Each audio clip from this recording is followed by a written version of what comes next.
Hi, this is Julia Waldorf, juliawaldorf.com, and I have Wild Bobby here, who's a homeless guy, and I call him Wild Bobby because he was a bank robber. That was his life. That was his life thing. Anyways, his career basically. And I don't think I've ever met a bank robber before, but now I'm not proud of it. Yeah, and you know what the hell. Everybody does what they do. So, so what's the deal? You got out of prison a little while ago, and you're getting on your feet. Yeah, slowly.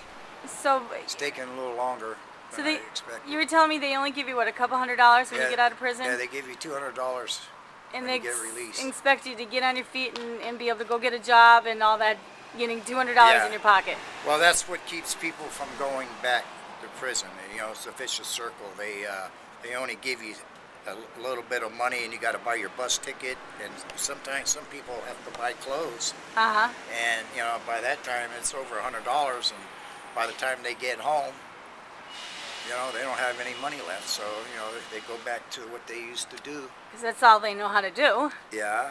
And then they get back in trouble and go back in the system again. Right. Yeah. Yeah, that's a vicious life. That's a It's a vicious circle. It's the system, man. That's how the system works. That's what keeps all these 33 prisons in business. What keeps them in business. Yeah, it's a business. High business. Yeah. Very high business, you know. Yeah. Yeah. Keeps a lot of people in jobs. Yeah. Yeah. It keeps. You know, it keeps communities. You know, where prisons are built. Money flow there. Yeah. Yeah. Yeah, you're right. So basically, you're all part of that because you were kind of stuck in the system, and now you're too old to be robbing banks, so you're not going to be doing that. No, that career's over. So I'm not even doing nothing. And the 28th this month, I'll be 8 years clean. Great, that's good. 8 years clean. The 28th of this month. All right, well that's good. So do you believe in God? Oh yes.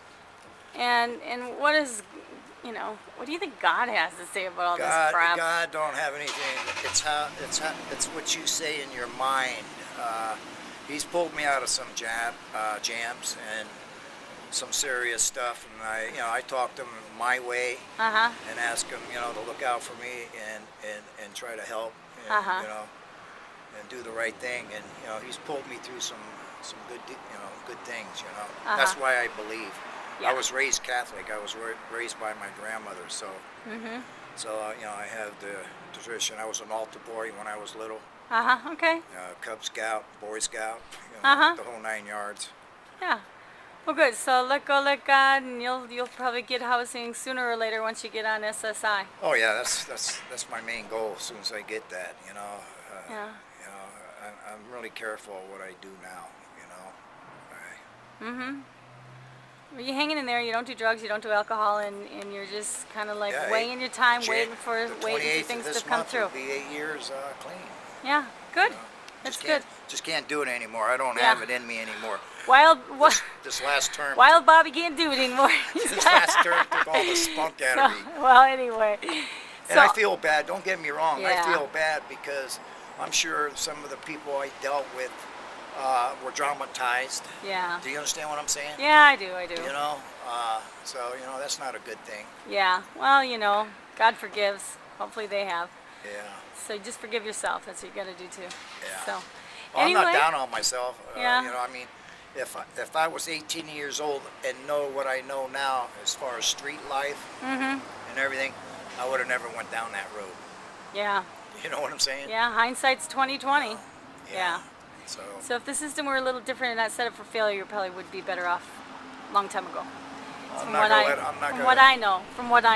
Yeah. So I do know that much, because $200 to walk out the door and be able to survive is tough.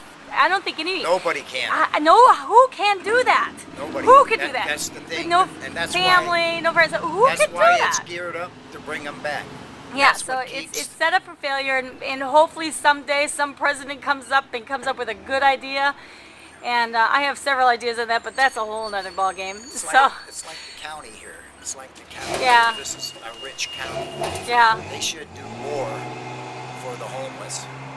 They try their best. As the best they know how, they try their best, because there's a lot of people that are homeless in this county. It's like 3,000 people. Exactly. And some choose to be that way. Some choose. Yeah, there's a lot of, there's a Some whole people lot of. get down on their luck. And you're one of these people that kind of stepped out from housing, government housing basically, and was given $200 and said good luck. At 63 years old with you know, Nowhere to go. nowhere to go and no career, no job. Everybody's out with a job. There's tons of people out of a job. And Yeah. you're not the prime picking job person to work for you, have working for you. Don't feel bad. Don't feel bad. But you know, I'm sure you're a good guy in a lot of ways. Oh, yeah. Anyway, so